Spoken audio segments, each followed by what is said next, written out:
E-mini S&Ps and today's session hovering near unchanged at around 60.60 and what turned out to be a pretty narrow range this entire week. E-minis have seen a rally over the last several weeks, and this was the first in the last three that we saw a reversal lower. So we did close lower on the week, despite the fact that we have an expected rate cut coming at FOMC next Wednesday. Ultimately, stocks which have been on a tear for most of 2024 have ceilinged here and are waiting for more clarity. Likely will get something from either the FOMC statement or the FOMC press conference after. But again, seeing E-mini S&Ps hover near 60.60, near unchanged to end the week. Now, what does this all mean for volatility? Well, as we've discussed, as indices move higher, we see volatility moving lower and vice versa. Well, today we saw volatility kind of hovering steady to slightly lower.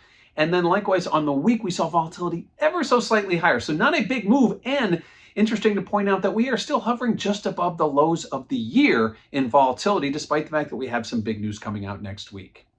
And lastly, let's talk about what we do have coming out next week.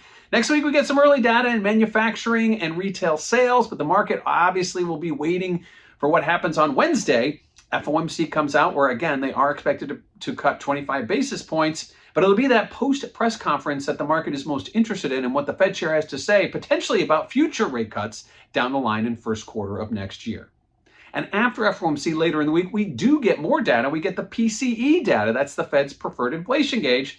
So despite the fact that FOMC is in the middle of the week and is the highlight, we still get more data that we'll be focused on afterwards. So after seeing E-mini S&Ps rally, things have kind of ceilinged off. We saw them decline slightly this week, ending today at 60.60 ahead of next week's retail sales, FOMC, and PCE data.